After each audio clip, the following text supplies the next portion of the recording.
Hello, everybody. Brenna here. And also, Brenna, again, if you're a Patreoner, you know that Gab is under the weather. So it's me. Hi. I'm the problem. It's me. And this is the Mystery of Everything podcast, which you all know and love. And yeah, so let's dive into this episode. Um an old wives' tale episode. Whoop whoop. Who knows what all this is going to entail? James wrote this episode, and I'm very excited because when James writes an episode, he puts his back into it, and I'm here for it. So, old wives' tales. This is going to be fun. I ain't even read it yet, so if he throws any curveballs at me, it's his fault. It's not mine. But I'm ready. Let's dive in. An old wives' tale is a colloquial expression referring to spurious or superstitious claims. James, why you gotta already throw words like that at me? Like, anyone who listens to this podcast knows that pronouncing words isn't exactly my strong point. Neither here nor there. Let's continue. So, they can be said sometimes to be a type of urban legend, said to be passed down by older women to a younger generation. Such tales are considered superstition, folklore, or unverified claims with exaggerated and or inaccurate details. Old wives' tales often center on women's traditional concerns such as pregnancy, puberty, social relations, health, herbalism, and nutrition. But in this usage, the word wife means woman instead of married woman. That's due to the fact that Old English, the word with meant women. And this is also why we call women who help you deliver your baby at home a midwife. The more you know. Hey, Gabby, what do you call a pregnant woman who's about to have her baby but can't locate her doula? Gabby's not here. So, hey, audience, what do you call a pregnant woman who's about to have her baby but can't locate her doula? I'll give you a few seconds. A midwife crisis. Thank you for that one, James. That was good. Anyways, moving on. Black cats have been considered spooky for centuries, and they're not alone. Black crows and ravens are seen as bad omens in several countries, from the UK to South Korea, which we've actually talked about before because we talked about unlucky symbols. Yes, we did. And if you don't remember, go back to that episode. It is a fun one. One British tale states that at least 6 ravens must perch on the Tower of London or the royal family will fall into ruin. In Ireland and Scotland, it's the black magpie that comes with dark rumors. Seeing a pair of them is fine, but a single magpie is supposedly a sign of bad things to come. Whistling inside is bad luck. What? I didn't know. I don't think I knew this. I love to whistle. My pa always said that a whistling woman means trouble's a coming anytime I whistle. But I do love to whistle. Whistling outside is fine, but inside is another story. So both Russia and Norway have superstitions surrounding indoor whistling. In Russia, it's believed to cause financial struggles, while in Norway, whistling inside is rumored to bring on a downpour. In Russia and Hungary, sitting at the corner of a table can curse you to a life of loneliness. Misfortune diners who sit in this spot are doomed never to get married, and at least not for the next 7 years. James said, I've heard of worse punishments.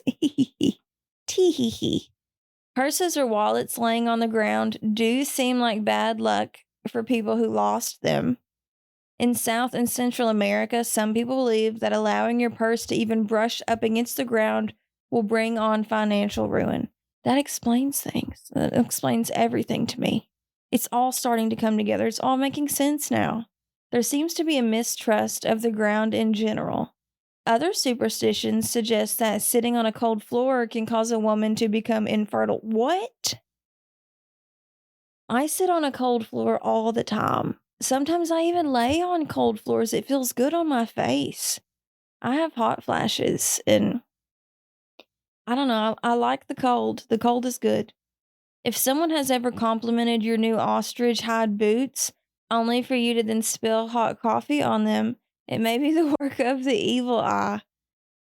I've never had ostrich hide boots before.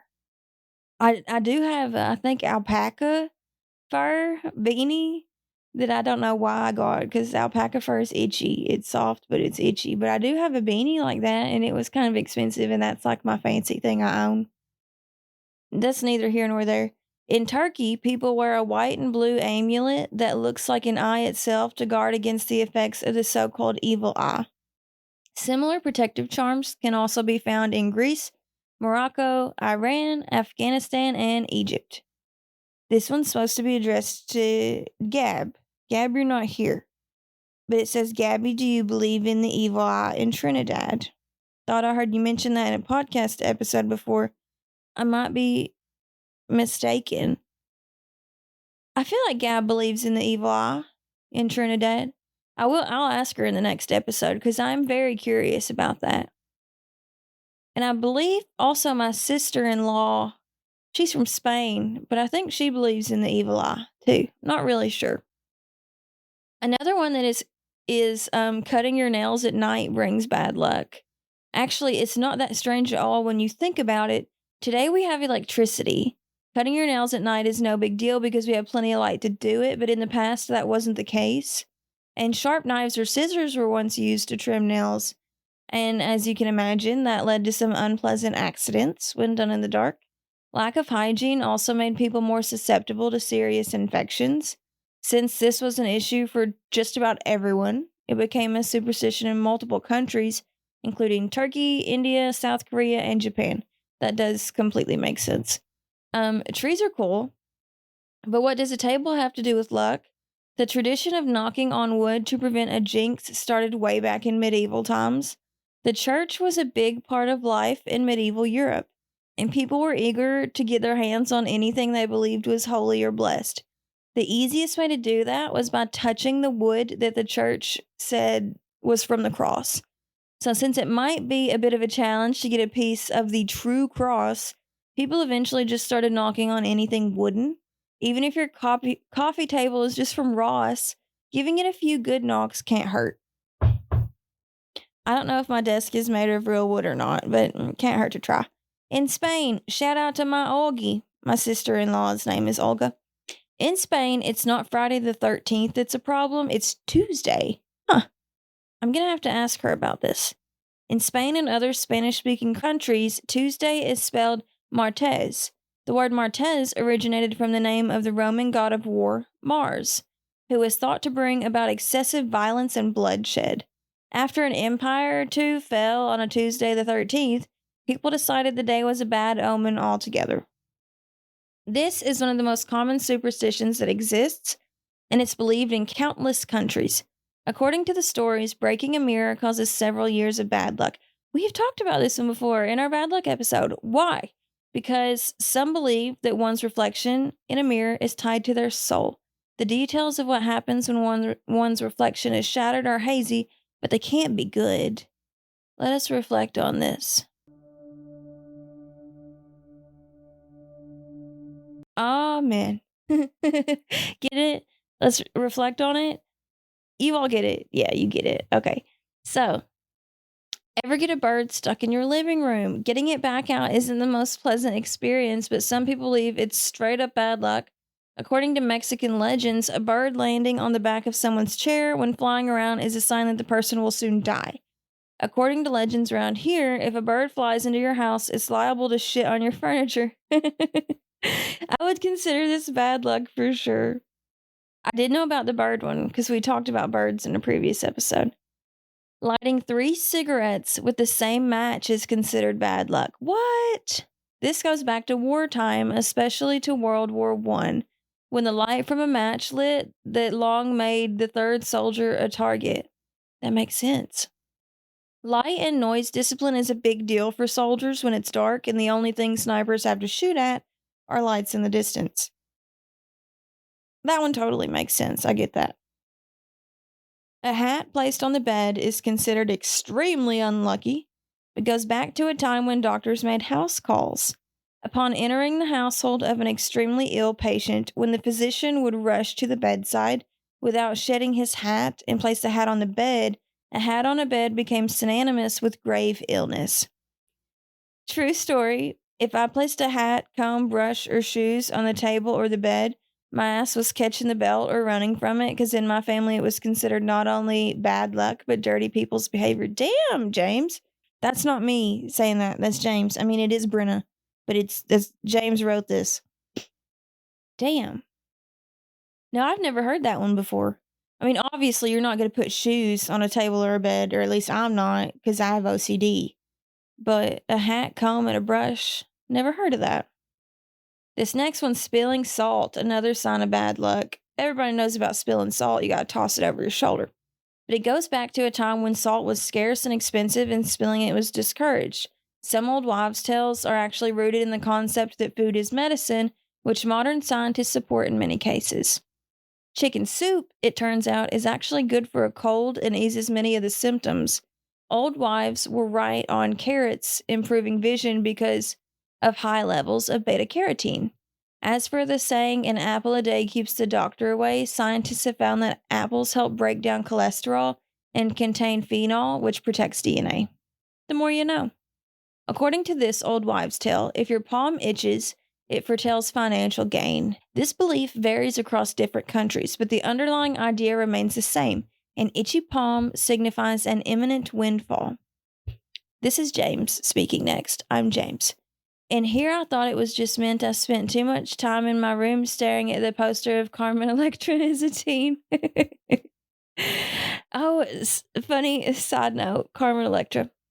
So, back in my day, this was after VHS tapes, but when everything was on DVD, there was no like Netflix and all that good stuff. You could get Redbox, but that was like way later. Anyways, so my DVD collection was thebomb.com, but one time I was going through my mom's DVDs, and do you all remember the Carmen Electra workout tape? It was essentially like a Carmen Electra striptease, I shit you not. But my mama worked 2 jobs growing up. She worked her butt off. She was a nurse. And I'm sure she wasn't home at one point in time, but me and a friend, I want to say Marcella, if I'm not mistaken, popped Carmen Electra's striptease workout in the DVD player in the living room and moved all the furniture, and we were doing the Carmen Electra dance. Shit was a workout, I tell you. I still have it on DVD because I'm a freak and I don't throw anything away. I have all of our entire DVD collection. But I popped it in not that long ago as a teenager, and it'll make you sweat. Carmen Electra, she knew what she was doing, and she was doing the damn thing. Anyways, next. Back to the episode. Hello, listeners. This is Ann Bogle, author, blogger, and creator of the podcast, What Should I Read Next? Since 2016, I've been helping readers bring more joy and delight into their reading lives. Every week, I talk all things books and reading with a guest and guide them in discovering their next read. They share 3 books they love, 1 book they don't, and what they've been reading lately. And I recommend 3 titles they may enjoy reading next. Guests have said our conversations are like therapy, troubleshooting issues that have plagued their reading lives for years, and possibly the rest of their lives as well. And of course, recommending books that meet the moment, whether they are looking for deep introspection to spur or encourage a life change, or a frothy page-turner to help them escape the stresses of work, school, everything. You'll learn something about yourself as a reader, and you'll definitely walk away confident to choose your next read with a whole list of new books and authors to try. So join us each Tuesday for What Should I Read Next? Subscribe now wherever you're listening to this podcast and visit our website, whatshouldireadnextpodcast.com, to find out more. Red Sky at Night, Shepherd's Delight. I thought it was Sailor's Delight. Neither here nor there. This saying advises shepherds to anticipate good weather the following day when they witness a red sky at night. While there may be scientific basis to this old wives' tale, it primarily serves as a reminder to stay prepared and observe it. See, what I heard for that is red sky at night, sailor's delight. Red sky in the morning, sailors take warning. My mama told me that about sailors sailing and stuff. Like if you have a red sky in the morning, it's going to be rough waves that day and like maybe windy and stormy. Red sky at night, smooth sailing. I don't know if there's any truth to that, but for decades, the belief that cracking knuckles leads to arthritis has persisted. Oh, that was a good crack. Something about saying cracking knuckles, you just have to crack your knuckles. Everyone all do it. Let's all do it. And then let's see if I read something bad next. However, scientific studies have consistently debunked this old wives' tale, showing no substantial evidence linking the two. Well, that's good. Crack kills, but not this kind of crack, kids.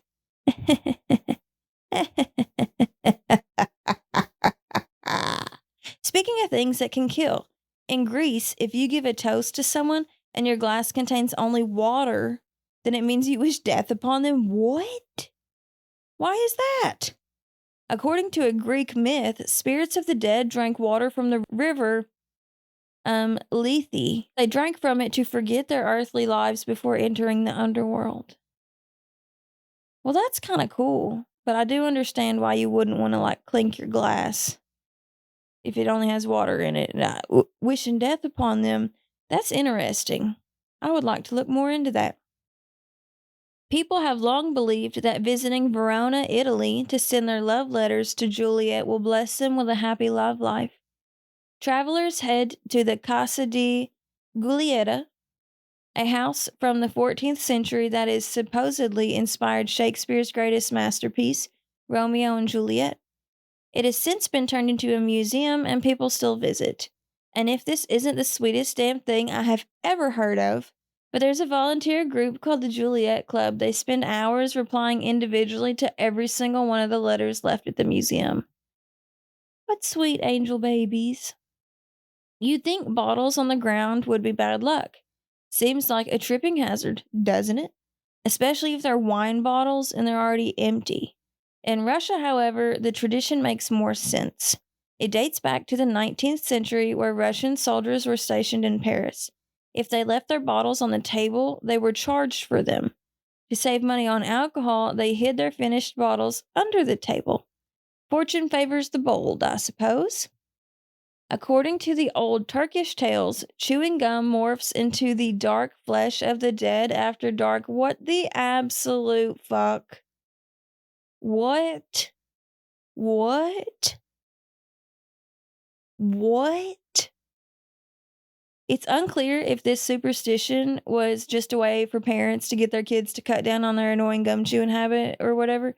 Which, or kids can choke at night on gum, so that makes sense. But regardless, the cautionary tale has worked, with most Turkish people avoiding gum at night in case like the zombie apocalypse happens. Mentos, the death maker. What? Ew, morphing into the dark flesh of the dead. I could have lived without that one. And now for probably the most famous and divisive old wives' tales on this whole list, which would be that you shouldn't go swimming for an hour after eating. Contrary to popular belief, swimming immediately after a meal does not increase the risk of cramps or drowning. While it's advisable to exercise caution while swimming, there is no evidence to support the idea that digestion hampers swimming ability. You don't say. I would have thought for sure on that one. I'm surprised. I'm very surprised. The phrase hair of the dog comes from an old belief that someone bitten by a rabid dog could be cured of rabies by taking a potion containing some of the dog's hair. This episode just keeps getting stranger and stranger. And I'm here for it every bit of the way. I'm loving this. It makes like talking to myself not as bad because I'm so full of knowledge right now. I'm just overflowing with knowledge and we love it. We love to see it. In essence, cure what ails you with more of what ails you. In the case of a hangover, drinking the alcohol that got you drunk the night before. That's always what I've heard. Hair of the dog. Or pickle juice, because you know what's going to cure your hangover? Chugging a glass of pickle juice. I don't drink anymore, but when I used to drink the next morning, if I was like super hungover, because y'all know I have a fear of puking, like a very bad fear of puking, which I have gotten over because I puked every day for the past fucking 7 weeks or so. Anyways, my friend Felicia we used to just go get jars of pickle juice and take the pickles out and just chug all the juice. You feel so much better so faster. And I love pickles. Not the sweet. I don't like a sweet deal. I don't think anyone does. Or the butter kind. Fuck that. I do like a classic Vlasic crunch though. And that's just What are we talking about? Hair of the dog. Okay, so while Reynolds said that the hair of the dog remedy could temporarily take your mind off aches and pains, it is not a long term solution. So instead of reaching for another alcoholic beverageino, Reynolds suggested drinking fluids with electrolytes and eating a bit of food with carbohydrates to help you get back on your feet. Makes sense. Makes sense. Next up, you shouldn't go outside with wet hair. While going outside with wet hair won't instantly spark a case of the sniffles, it could make catching a cold more likely. Viruses are more common in the cooler months because they are able to survive longer. So if your nose, mouth, and throat are cooler than normal and the air you are breathing in is cold, then having wet hair may make matters worse. Conditions have to be just right though, and the chances of catching a cold just because your hair was wet are very slim. Next up, chocolate gives you acne. You may have heard this when you were younger, as you were worried about what was going on with your teenage skin. Teenage, I am 28 and I have acne as we speak. Chocolate lovers are in luck, however, because this old wives' tale is not necessarily true. However, what you eat can affect what happens in your body, including your skin, which makes total sense. You are fueling your body. Do not eat shit. Eating a high diet in sugar and processed foods, but low in fruits and vegetables, can cause inflammation. Inflammation throughout your body can trigger acne flare ups. All right, next. Chocolate helps relieve premenstrual cramps. Up to 40% of women report craving chocolate during their menstrual cycle. I do crave chocolate whenever I'm on my period. Craving chocolate during that time of the month is normal, and eating dark chocolate can actually help relieve painful cramps since dark chocolate contains magnesium, which is known to have a calming effect on the muscles. This is James speaking. When it was my ex wife's time of the monthly visit from Aunt Flo, I would frequently approach her cautiously and bearing chocolate, place it in front of her, and then back away slowly, making no sudden movements. I have lived to tell the tale. It's true. He needs to get the memo. He just likes to poke me like a bear, and then he's like, I don't know why you're acting this way. Next one, don't cross your eyes. They'll get stuck that way. The small muscles around your eyeball control all the movement in your eyes, so crossing your eyes is like flexing a muscle. When you flex your bicep, does it get stuck that way? Not usually.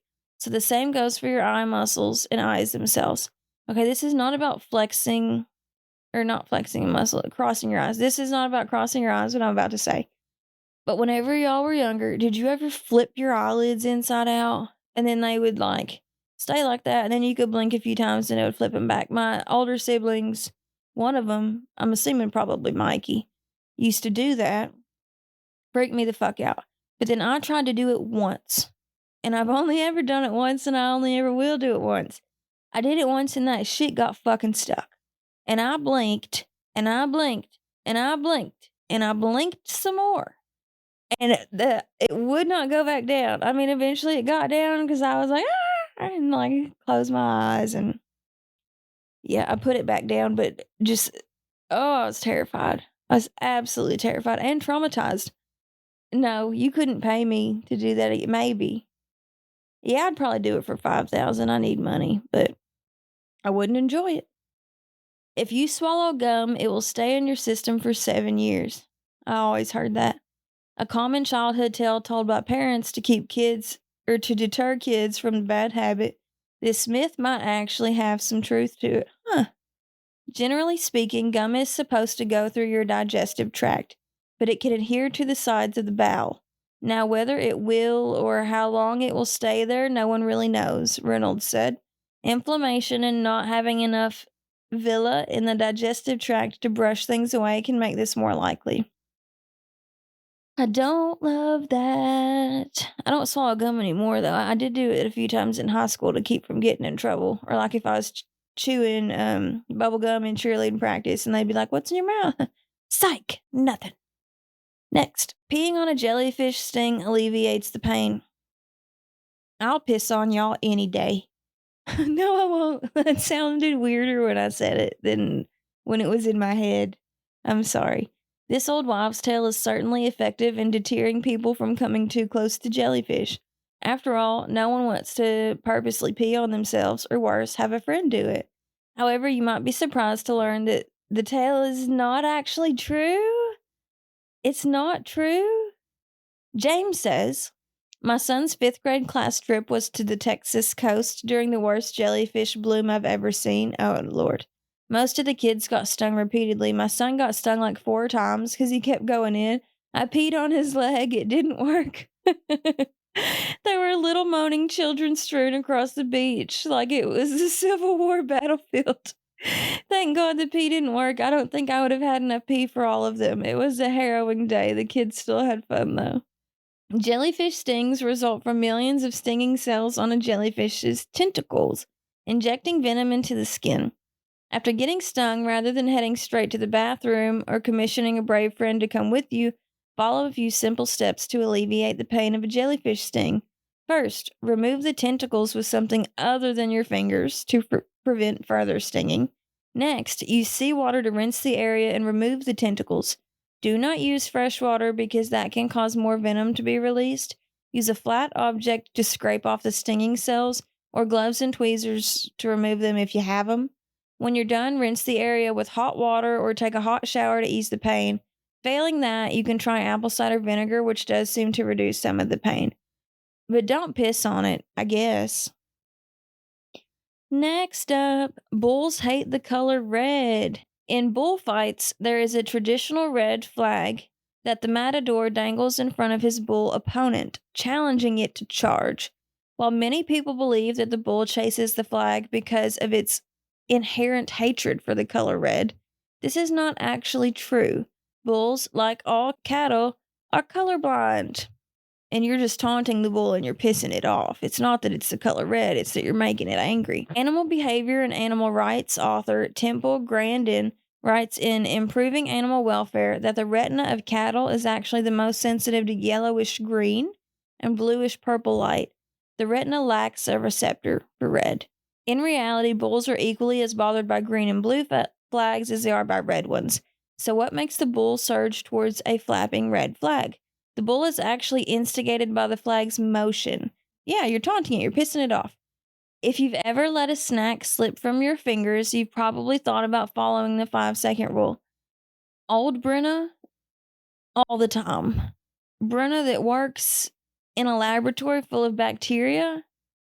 Fuck no. No, no, no. This well-known rule implies that food can lie on the ground for 5 seconds before becoming contaminated by bacteria. Unfortunately, there is no scientific evidence of a golden window of time in which food can be dropped and safely recovered. Eating food that's fallen to the ground does come with a risk of taking in bacteria known to cause food poisoning, said Arifa Casaboy, MD, MPH. Research shows food will instantaneously pick up bacteria from the surface it lands on, which is true because bacteria are everywhere, and they're super gross, and they're growing, and they're thriving, and they're surviving. One 2016 study published in the Applied and Environmental Microbiology tested a variety of foods on various floor surfaces, and it found that no food completely avoided contamination. Watermelon picked up the most germs, while gummy candy picked up the fewest. James says, I'm still going to follow the 5-second rule because I choose to live my life dangerously. Puts on aviator glasses. Now, if I'm at home, comfort of my own home, still no. Because, and only because I have OCD. Because I have OCD from working in a lab. Because my shoes step on the lab floor. The lab floor has piss, blood, shit, you name it, all over that floor. And then my shoes walk through the office floor. My shoes walk to my car. They get in my car. You get the picture. No. No, no, no, no, no, no, no. Which my work shoes do stay in my car, but still, no. Like, even if you don't apply that in a lab and you applied it to other settings, I don't know. You never know where people are pissing and shitting and picking their nose. I don't know. Sorry, guys. Next up, get your hair squeaky clean. Forget the old wives' tale about washing your hair until it's squeaky clean.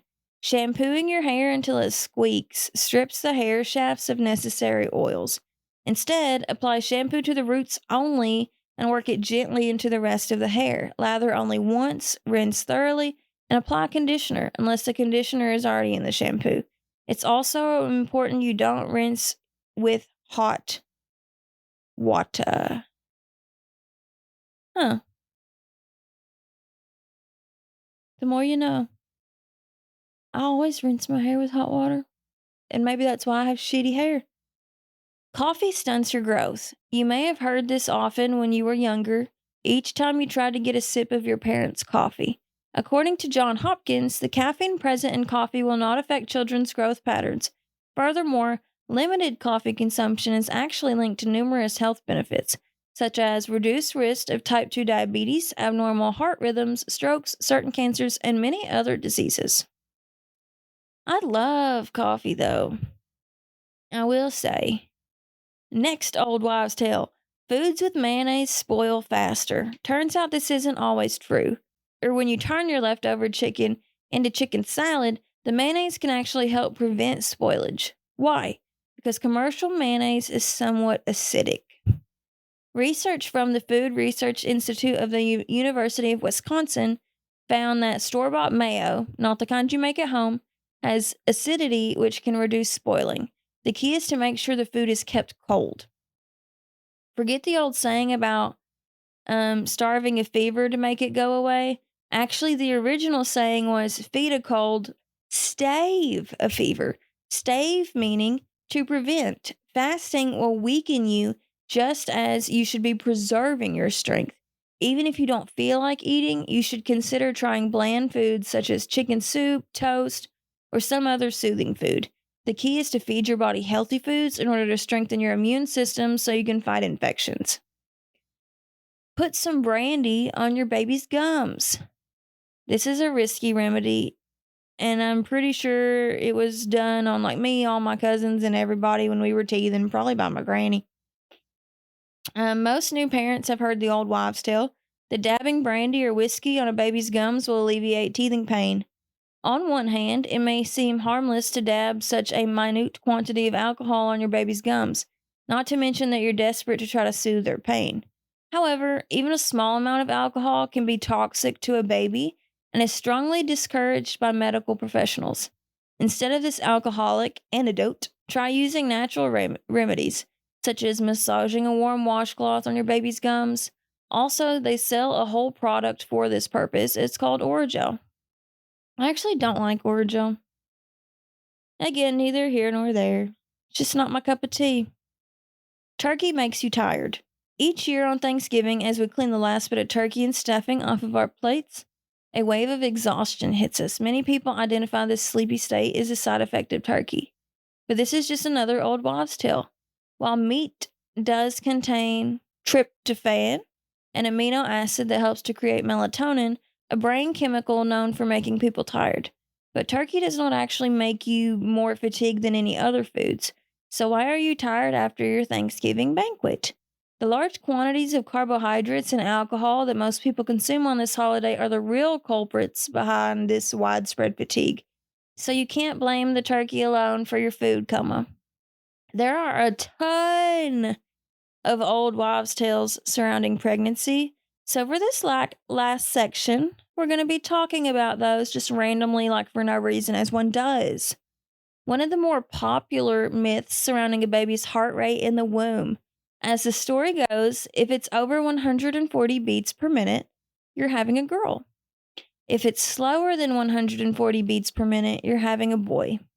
Is there any validity to this?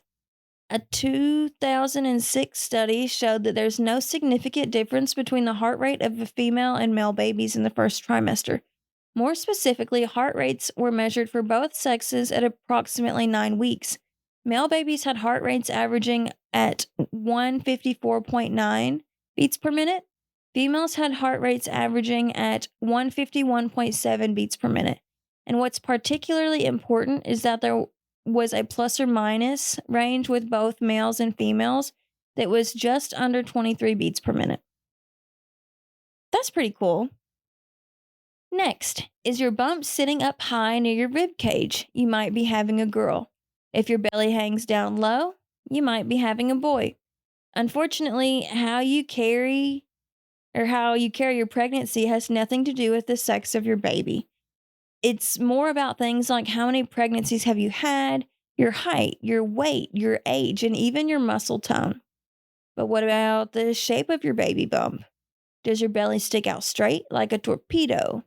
Some may say you're sure to have a baby girl. If you're looking thicker around the edges or carrying wider, you may have a boy in there. Again, your belly shape has more to do with your body type and shape pre pregnancy than it does your baby sex. Okay, so that's what I thought it was meant to say. That's what I thought. Doesn't have shit to do with it.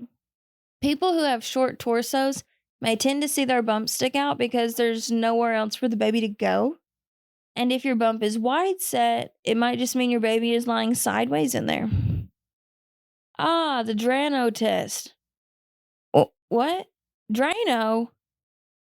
What? I didn't know about this one.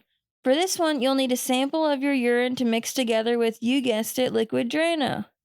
If the liquid turns green, you're having a girl. Blue, you're having a boy. No, use caution if you decide to try this test in your own home. I don't know if I want to try this. I don't know about that. You might be surprised to hear that scientists settled this one decades ago. A study in the early 1980s tested 100 pregnant women monthly to see if there was any truth to this tale. Unfortunately, the woman's results were not consistent, and many would have one color one month and another color the next. Additional note, if you still tried this after we just told you it don't work, you might want to get an IQ test or check to see if you recently received any brain damage. Now stop wasting the Drano. James said that, not Bren. All right, you may have heard that lots of heartburn during pregnancy may indicate your little one has a full head of hair. Well, it may also mean you're having a girl, or so the legend says. Heartburn is a relatively common pregnancy symptom, especially in the weeks leading up to the delivery. One study looked at heartburn and a newborn hair volume, while researchers discovered that those who experienced severe heartburn also tended to have babies with lots of hair. What they didn't see was a correlation between having severe heartburn and the sex of the baby, though. Next up, baby girls supposedly steal their mother's beauty. Baby boys, on the other hand, may give you the best skin you've seen in ages. Yes, that's the pregnancy glow you all hear about. Along the same lines, if your hair and nails are thin and brittle, a girl might be to blame. But if you have luscious locks and long nails, you might be having a baby boy in your arms soon. The truth. Hormone levels during pregnancy don't differ enough between people carrying girls and boys to make a difference in your appearance. The condition of your hair, skin, and nails may be influenced by the hormones circulating in your system, but it also has to do with other factors, for example, your age. Next up, are your breasts fuller? Breasts is hard to say. Are your boobs bigger? It's one of the more universal early pregnancy signs, that's for sure. But if your boobs seem particularly large, it's possible you may be having a boy.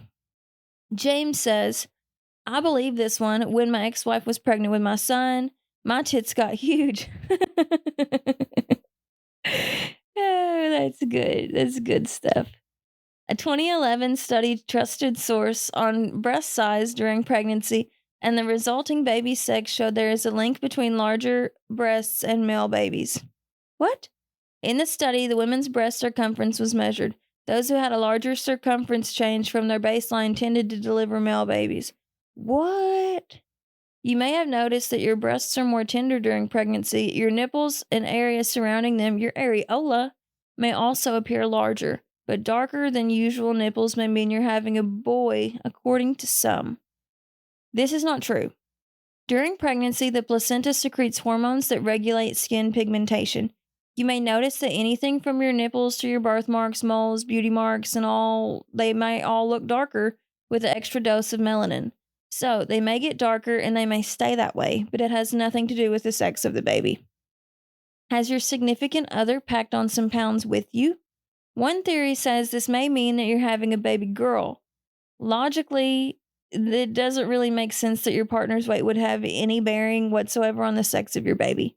Yet, experts have uncovered that partners can experience something called a sympathetic pregnancy, Couvaide syndrome. While it has nothing to do with your baby's gender, your partner may gain weight, have morning sickness, deal with mood swings, or even have back pain. James adds, That is so interesting because when my ex-wife was pregnant, I didn't have any back pain, but there sure was a pain in my neck for a better part of 9 months. Hee. I kid. You little shithead. Maybe food is the last thing on your mind these days. One of the earliest signs of pregnancy is morning sickness, but not everyone will experience nausea and vomiting. If you're feeling quite ill, the tells say that you're having a girl. If you're feeling fine, you may be having a boy. Morning sickness impacts the majority of pregnancies to some degree. What's interesting is that a very recent research shows that there may actually be something to this tale. What? Using an international web based survey, scientists collected self reported data regarding morning sickness and the sex of the baby. Those carrying girls tended to report significantly higher levels of sickness in their first trimester. More research is needed to establish exactly why the two things are linked. More severe morning sickness may also mean you're carrying twins or multiples. This may be because an additional dose of hormones circulating the body when carrying more than one baby can be difficult for a body to handle. Even if many old wives' tales are nonsense, they're part of our social history. Describing them as fake or wrong is too harsh. They're not deliberate mistakes. Myth takes would be a much gentler term. And their origins typically derived from someone's mother, aunt, grandma, wanting them to be safe and healthy, which is so nice. So while most of them lack validity, maybe we don't have to be so harsh about correcting people when they repeat one of these, or we can just like nod our head smiling because now we know how utterly full of shit they are, or correct they might be. But yeah, that's the episode.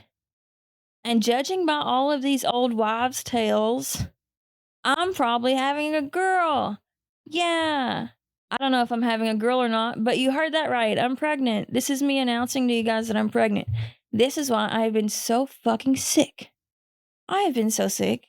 I've been miserable. I've been puking morning, noon, night. Can't keep anything down.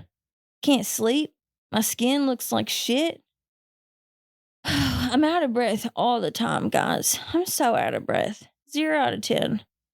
Would not recommend. I mean, I'm already a sickly girl, and then you add this onto it, which I mean, I'm overjoyed, don't get me wrong, but like I'm moving, and it's just a lot, guys. I've been stressed. Put to the test. I don't know what I'm having yet though. I'm only 11 weeks, but yeah, I don't have headaches. I'm a very sleepy gal.